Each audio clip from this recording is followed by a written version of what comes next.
capítulo 16, que se trata das propriedades distintas da República, certo? Então aqui ele vai mencionar algumas características que é propriamente da República, certo? Devemos lembrar que a gente está...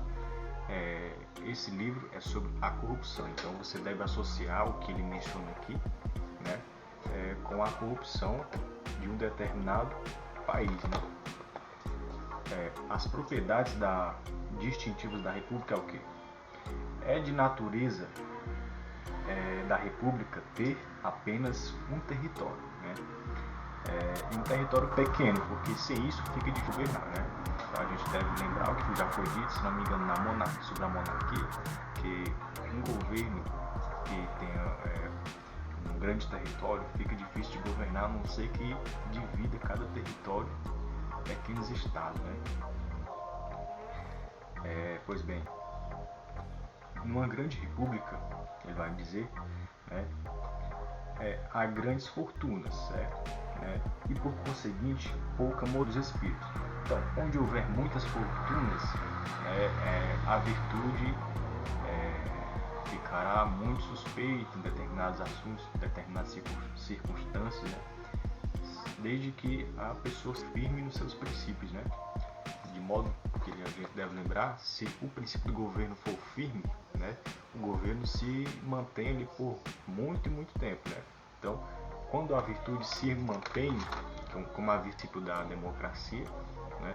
Então, quando a virtude se mantém por muito e muito tempo, né, então a democracia durará muito tempo, né? Então, quando a virtude, como ele já disse, a virtude cessa, a ambição, os desejos mais ocultos do homem começam a aparecer, certo?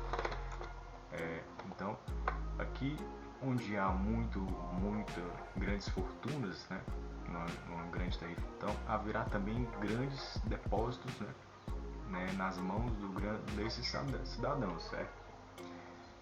Então, os interesses se particularizam, né? O homem, nesse ponto, ele pensa que pode ser grande, glorioso e também sem pátria. E depois dele pensar que pode ser o grande desse território, ele também pode pensar que pode ser o dono desse território inteiro, certo? E aí a pátria poderia vir à ruína. Aí Montesquieu vai dizer o seguinte, que na grande república, né, o bem comum é sacrificado por mil considerações, né, subordinações e diversas exceções, né? Então, aqui essas considerações, subordinação e exceção, ele vai dizer que depende dos acidentes. Então, a pequena república, né, o bem público, ele é mais sentido, né, é bem conhecido, é mais próximo do cidadão, entende? Porque numa república pequena, faz a gente ter um conhecimento de todos os cidadãos, diferente de uma grande república. Uma grande república, quando a gente não tem um conhecimento de todos os cidadãos, né, quando o governo não é bem distribuído, aqueles últimos lá, ele praticamente viram fantasmas, né, não deixam de existir para aqueles que estão no primeiro mando, né, presidente e tudo mais, né, que estão mais perto do governo direto, né. Então, nessa ele vai dizer que na pequena república os abusos, né, são menos amplos, né, e também menos protegidos. Por quê? Menos protegidos a ponto de que qualquer abuso alguém sente. Alguém é sentido por qualquer abuso, né? Uma família, uma sociedade pequena, seria fácil conhecer todos os membros, todos os cidadãos, né? Então haveria uma certa consideração por cada cidadão pelo fato de conhecer cada cidadão. Então, continuando. Sem circunstâncias particulares, né, é de fer outro governo, senão o republicano, possa subsistir numa cidade só, né? Então, aqui é difícil um governo, né, subsistir em uma cidade só. Aí aqui surge diversas cidades, aí vai surgir os estados, né? Então, o príncipe de um estado tão pequeno né, buscaria naturalmente oprimir, pois teria grande poder, né, e poucos meios para dele gozar, né, e para fazê-lo respeitar, certo? Então, por outro lado, tal príncipe seria facilmente oprimido por uma força estrangeira, mesmo por uma força doméstica. O povo poderia a todo instante juntar-se e reunir-se contra ele, né? Bom, aqui é o capítulo 16. O capítulo 17, que se trata das propriedades distintivas da monarquia, né? Então, a gente deve lembrar o quê? Que nesse capítulo a gente deve lembrar que numa república grande, ou seja, num país grande, numa democracia grande, né, é mais difícil ter um conhecimento de todos os cidadãos, né? E numa república pequena ou numa democracia pequena, né, facilitaria, por conta de ser pequeno, né, o território, facilitaria ter um certo conhecimento de todos. Porém, mesmo assim, eu ainda seria suspeito, né? Conhecimento de todos, né?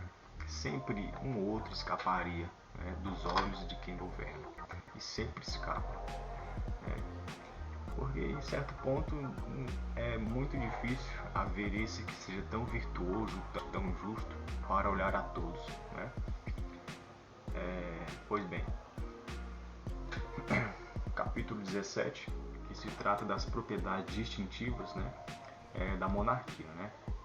Então, a monarquia, ele vai dizer que deveria ser um tamanho mediano, né? Porque se fosse pequeno, tomaria a forma de república, né? Como já foi mencionado no outro capítulo anterior, né? O 16, que a república melhor adaptaria em tamanho pequeno, porque facilitaria o governante ver todos os cidadãos, sentir mais a questão de cada um, vamos dizer assim. Já na monarquia, o melhor tamanho para o território de uma monarquia seria mediano, porque ele vai dizer, se fosse pequeno seria república, e se fosse muito extenso, né, os princípios do Estado, né, poder por si mesmos, não estando sob a vigilância do príncipe, né, tendo a sua corte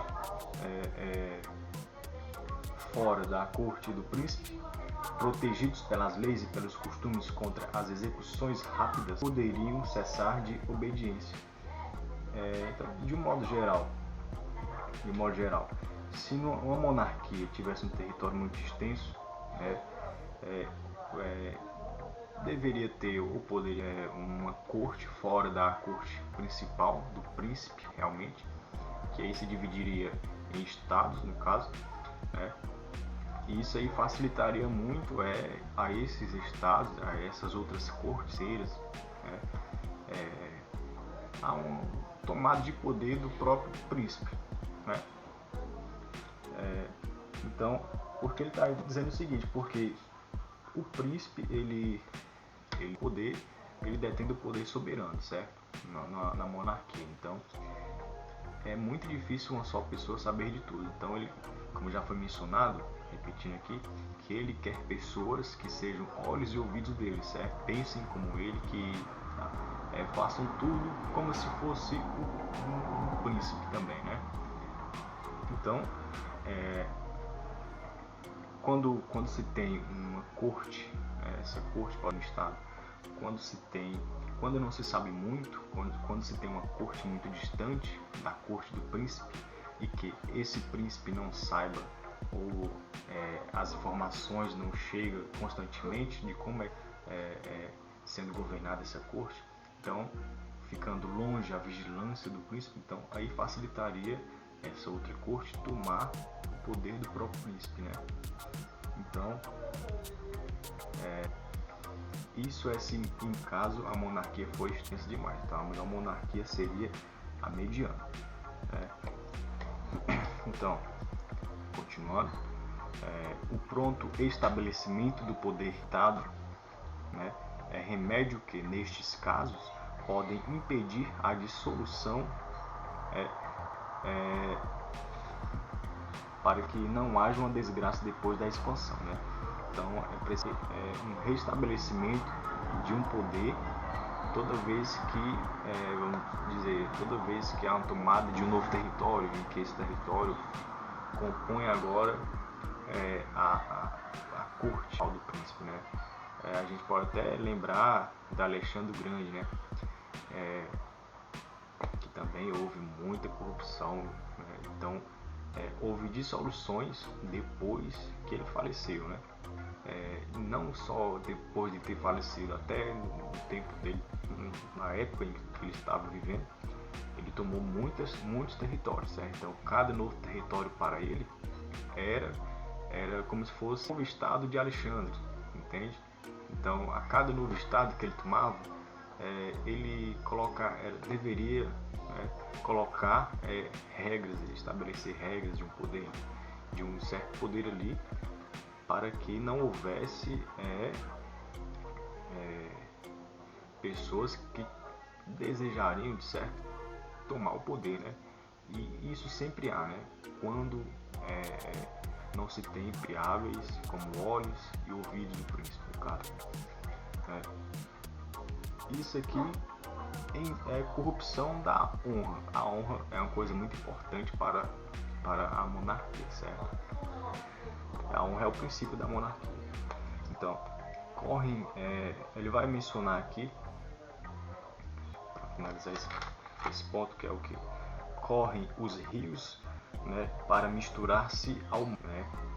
As monarquias vão perder-se no despotismo, né? Então é muito interessante.